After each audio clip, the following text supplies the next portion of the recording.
जय हिंद मेरे प्यारे दोस्तों, हमारे इस चैनल एक्सटीएम में आपका स्वागत है। 54 पोस्टों के लिए इंडियन पोस्ट पेमेंट बैंक के अंतर्गत पर नोटिफिकेशन अपडेट किया गया 4 मई 2024 को।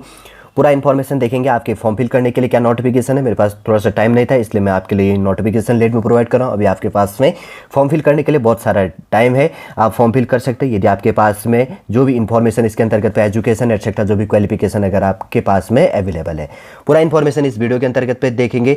इससे पहले हम आगे बढ़े, यदि आपके द्वारा हमारे इस चैनल एक्सटीएम को सब्सक्राइब नहीं किया तो सब्सक्राइब कीजिए, बेल आइकन को प्रेस कीजिए ताकि जो भी कंटेंट जो भी इन्फॉर्मेशन हमारे द्वारा आपके लिए प्रोवाइड किया जाता है तो उसका नोटिफिकेशन आपके पास समय पर उपलब्ध हो जाएगा। Indian post payment bank government of India हो गया, अंडरटेकिंग है, कॉर्पोरेट ऑफिस है, स्पीड पोस्ट सेंट्रल बिल्डिंग हो गया, भाई वी सिमाग, न्यू दिल्ली 11000 इसका पिन कोड नंबर हो गया, पोस्ट इंडेक्शन नंबर जिसको कहा जाता है। Recruitment of 54 information technology executive on contract base के लिए यहाँ पर नोटिफिकेशन अपडेट किया है। देखिए ओपनिंग डेट 4 ऑनलाइन जो रजिस्ट्रेशन ऑफ एप्लीकेशन की बात करेंगे तो 4 मई 2024 को स्टार्ट हो चुका है। Last date of online submission of application with fees के साथ में क्या है, लास्ट डेट आपका क्या है 24 मई।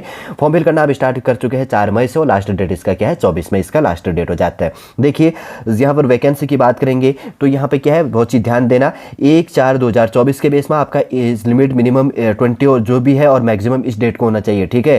अब कंफ्यूजन मत होना, कमेंट के माध्यम से पूछने की आवश्यकता नहीं पड़नी चाहिए। सबसे पहले एग्जीक्यूटिव के लिए एसोसिएट अगर बात करेंगे तो कंसल्टेंट के लिए मिनिमम एज लिमिट 22 और मैक्सिमम 30 होना चाहिए। एक यहाँ पे अप्रैल 2024 में, और 1 साल का आपको एक्सपीरियंस होना चाहिए। नंबर टोटल वैकेंसी 28 है, अनरिजर्व में 13 पोस्ट है, ईडब्ल्यूएस में 2 पोस्ट है, ओबीसी में 7, शेड्यूल कास्ट में 4 और शेड्यूल ट्राइब में 2 पोस्ट है। उसके बाद में एग्जीक्यूटिव है कंसल्टेंट के लिए मिनिमम एज लिमिट 22 और मैक्सिमम 40 है, 4 साल का एक्सपीरियंस होना चाहिए। टोटल वैकेंसी 21 है, अनरिजर्व में 10 पोस्ट है, ईडब्ल्यूएस में 2 पोस्ट है, ओबीसी में 5 पोस्ट है और शेड्यूल कास्ट में 3 पोस्ट है, शेड्यूल ट्राइब में 1 पोस्ट है। एग्जीक्यूटिव है सीनियर कंसल्टेंट के लिए मिनिमम एज लिमिट 22 और मैक्सिमम 45 होना चाहिए।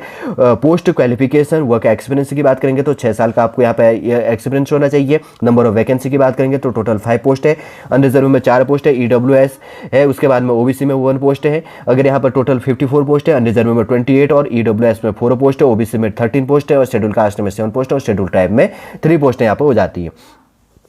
देखिए यहाँ पर एग्जीक्यूटिव है, एसोसिएट कंसल्टेंट है, पेमेंट एप्लीकेशन सपोर्ट के लिए टोटल 5 पोस्ट है न्यू दिल्ली के लिए। एग्जीक्यूटिव है कंसल्टेंट पेमेंट एप्लीकेशन सपोर्ट के लिए 2 पोस्ट है न्यू दिल्ली के लिए। एग्जीक्यूटिव है senior consultant payment application support के लिए 1 पोस्ट है न्यू दिल्ली। एग्जीक्यूटिव है एसोसिएट्स कंसल्टेंट आईटी सपोर्ट के लिए 23 पोस्ट है, दिल्ली, मुंबई और चेन्नई के लिए। एग्जीक्यूटिव कंसल्टेंट आईटी सपोर्ट के लिए 19 पोस्ट है, दिल्ली, मुंबई और चेन्नई में।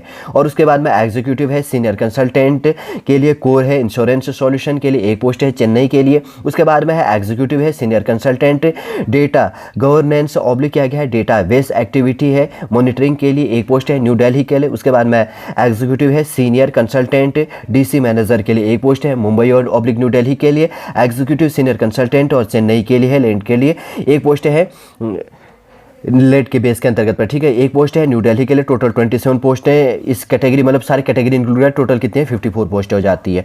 अब देखिए एजुकेशन क्वालिफिकेशन देखेंगे। एग्जीक्यूटिव के लिए है एसोसिएट है कंसल्टेंट पेमेंट एप्लीकेशन सपोर्ट के लिए 5 यहाँ पर टोटल 5 पोस्ट है, तो जिसमें आपकी एज लिमिट है BTech in computer science oblique है इंफॉर्मेशन टेक्नोलॉजी या इलेक्ट्रॉनिक्स होना चाहिए, या master of computer application MCA होना चाहिए 3 ईयर्स, या कहा गया है वीसी ऑब्लिक है वीएससी इन कंप्यूटर साइंस ऑब्लिक है इंफॉर्मेशन टेक्नोलॉजी ऑब्लिक किया गया है इलेक्ट्रॉनिक्स से, ठीक है। और उसके बाद में यहाँ पर है एग्जीक्यूटिव है कंसल्टेंट पेमेंट एप्लीकेशन सपोर्ट के लिए 2 पोस्ट है, मिनिमम जो है education qualification BTech in computer science information technology electronics या master of computer application MCA oblique 3 years का होना चाहिए, या वीसीए और वीएससी इन कंप्यूटर साइंस ऑब्लिक है इंफॉर्मेशन टेक्नोलॉजी इलेक्ट्रॉनिक्स से। फिर है उसके बाद में यहाँ पर एग्जीक्यूटिव है senior consultant payment application support के लिए 1 पोस्ट है, BTech in computer science information technology electronics या मास्टर या क्या जैसे देखो, ठीक है ना, बीटेक इन कंप्यूटर साइंस से या इंफॉर्मेशन टेक्नोलॉजी से या इलेक्ट्रॉनिक्स से। और कहा गया या master of computer applications MCA 3 years base में, या कहा गया है वीसीए और ऑब्लिक किया गया है VCA ऑब्लिक VSc इन कंप्यूटर और साइंस ऑब्लिक किया गया इंफॉर्मेशन टेक्नोलॉजी इलेक्ट्रॉनिक्स से कहा गया है। फिर उसके बाद में यहाँ पर है एग्जीक्यूटिव एसोसिएट से कंसल्टेंट IT सपोर्ट के लिए BTech इन computer science information technology electronics से, और कहा गया master of computer application MC 3 years या होना चाहिए VCA ऑब्लिक किया गया VSc इन कंप्यूटर साइंस ऑब्लिक है इंफॉर्मेशन टेक्नोलॉजी या इलेक्ट्रॉनिक्स से। स्किल बेस में आपका देख लीजिएगा, एग्जीक्यूटिव है कंसल्टेंट IT सपोर्ट के लिए 19-19 पोस्ट हैं। एजुकेशन क्वालिफिकेशन है BTech होना चाहिए इन कंप्यूटर साइंस या इंफॉर्मेशन टेक्नोलॉजी से या इलेक्ट्रॉनिक्स से, और कहा गया master of computer application MC या 3 ईयर्स बेस में, या VCA होना चाहिए और VSc इन कंप्यूटर साइंस ऑब्लिक है इंफॉर्मेशन टेक्नोलॉजी इलेक्ट्रॉनिक्स से। स्किल टेस्ट होना चाहिए यहाँ पे, जो भी चीज़ें आपके कहा गया स्किल बेस का आपके पास में नॉलेज होना चाहिए। यह एग्जीक्यूटिव है सीनियर कंसल्टेंट कोर के लिए इंश्योरेंस सॉल्यूशन के लिए, और आपका एजुकेशन क्वालिफिकेशन BTech इन computer science oblique information technology electronics से, और कहा गया master of computer application MC 3 years base में, या कहा गया VCA ऑब्लिक VSc इन कंप्यूटर साइंस इंफॉर्मेशन टेक्नोलॉजी या इलेक्ट्रॉनिक्स से इससे होनी चाहिए। या कहा गया है अगर एग्जीक्यूटिव है सीनियर कंसल्टेंट है डेटा गवर्नेंस बेस के लिए, जो है यहाँ पर गवर्नेंस जो हमने पहले भी बात करी थी, डेटाबेस है, एक्टिविटी है, मॉनिटरिंग जो भी है इसके अंतर्गत पे एजुकेशन क्वालिफिकेशन है BTech इन कंप्यूटर साइंस या इंफॉर्मेशन टेक्नोलॉजी या इलेक्ट्रॉनिक्स से, और कहा गया master of computer application MCA 3 years base में, और कहा गया BCA ऑब्लिक है VSc इन कंप्यूटर साइंस ऑब्लिक है इंफॉर्मेशन टेक्नोलॉजी इलेक्ट्रॉनिक्स से। ठीक है, फिर उसके बाद में एग्जीक्यूटिव है सीनियर कंसल्टेंट है DC है मैनेजर के लिए एक पोस्ट है, एजुकेशन क्वालिफिकेशन BTech इन कंप्यूटर साइंस ऑब्लिक है इंफॉर्मेशन टेक्नोलॉजी या ऑब्लिक किया गया है इलेक्ट्रॉनिक्स से, या कहा गया है और है master of computer application MC oblique है 3 ईयर्स का, और कहा गया है VCA ऑब्लिक है VSc इन कंप्यूटर साइंस ऑब्लिक है इंफॉर्मेशन टेक्नोलॉजी या इलेक्ट्रॉनिक्स से आपके पास होना चाहिए। फिर एग्जीक्यूटिव है सीनियर कंसल्टेंट है चैनल्स लैंड बेस के लिए, जो है लैंड बेस जो है यहाँ पे एक पोस्ट है। तो यहाँ पर जो कहा गया है एजुकेशन क्वालिफिकेशन एक पोस्ट है, तो BTech इन कंप्यूटर साइंस या इंफॉर्मेशन टेक्नोलॉजी या इलेक्ट्रॉनिक्स, और कहा गया master of computer application MC 3 years, और कहा गया VCA ऑब्लिक है VSc इन कंप्यूटर साइंस ऑब्लिक है इंफॉर्मेशन टेक्नोलॉजी और इलेक्ट्रॉनिक्स से ये चीज़ कही गई है। और देखिए इंपॉर्टेंट क्वालिफिकेशन आपने देख लिया, जहाँ पर भी आपका क्या है 3 ईयर्स 2 ईयर्स 4 ईयर्स 5 ईयर्स जो एजुकेशन के बेस में साथ साथ में आपके पास में एक्सपीरियंस होना चाहिए, वो हमने यहाँ पे बात की है। अब देख लेते हैं क्या चीज़ें हैं यहाँ पर, जैसे ये तो कोई इंपॉर्टेंट है नहीं इतना जानने के लिए, बाद में बात करेंगे इसके लिए। एज रिलैक्सेशन जो भी आपको दिया जाना है, तो डिग्री ऑफ द डिसेबल से 40% एबव होना चाहिए, schedule caste schedule tribe OBC non creamy layer PWD degree of the disability 40% और उसके एबव होना चाहिए, तब आप इसके लिए एलिजिबल होंगे। जनरल इन्फॉर्मेशन दिया गया, तो कुछ चीज़ें जानने के लिए, वैसे तो पहले प्रोवाइड आपके लिए कर लिया ताकि आपको कंफ्यूजन हो। एक फॉर्म फीस छूट गया शायद, कहीं पे फॉर्म फीस भी लिखा हो सकता है इसका।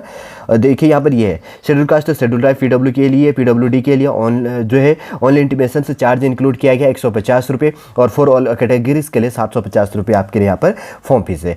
देखिए क्या चीज़ें हैं, इंडियन पोस्ट पेमेंट बैंक के लिए IPP के लिए नोटिफिकेशन जो 4 मई 2024 को अपडेट किया गया आपके लिए। देखिए सबसे पहले हमने इंपॉर्टेंट डेट को देख लिया, फिर उसके अंतर्गत वैकेंसी एज लिमिट किस डेट के अंतर्गत पर आपको एक्सपीरियंस कितने होना चाहिए और कितनी वैकेंसी बटी है, किस कैटेगरी के अंतर्गत कितनी वैकेंसी है, ये चीज़ हमने देखा। फिर हमने ये चीज़ देखा, देखो जो कैटेगरी वाइज है किस बेस के अंतर्गत कितनी वैकेंसी बटी गई है, जैसे कि यहाँ पर फर्स्ट सेकेंड है, ठीक है। जो यहाँ पे है एग्जीक्यूटिव है एसोसिएट कंसल्टेंट पेमेंट एप्लीकेशन और सपोर्ट के लिए, और एग्जीक्यूटिव है कंसल्टेंट पेमेंट एप्लीकेशन सपोर्ट के लिए, और executive senior consultant payment application support के लिए, पेमेंट एप्लीकेशन सपोर्ट के लिए नोटिफिकेशन है। दूसरा जो एग्जीक्यूटिव है एसोसिएट कंसल्टेंट और IT सपोर्ट के लिए, दूसरा है एग्जीक्यूटिव है कंसल्टेंट IT सपोर्ट के लिए, IT सपोर्ट के लिए। फिर उसके बाद में जो यहाँ पर ऐड सकता है कोर इंश्योरेंस सॉल्यूशन के लिए, जो है एग्जीक्यूटिव सीनियर कंसल्टेंट कोर जो है इंश्योरेंस सॉल्यूशन के लिए। फिर उसके बाद में जो यहाँ पर बटिया ना सारा का सारा हमने बात कर लिया था किसके अंतर्गत पे क्या है, चैनल रेड बेस के लिए है, DC मैनेजर के लिए। फिर उसके बाद में डेटा गवर्नेंस और डेटा बेस्ड एक्टिविटीज़ हो गया,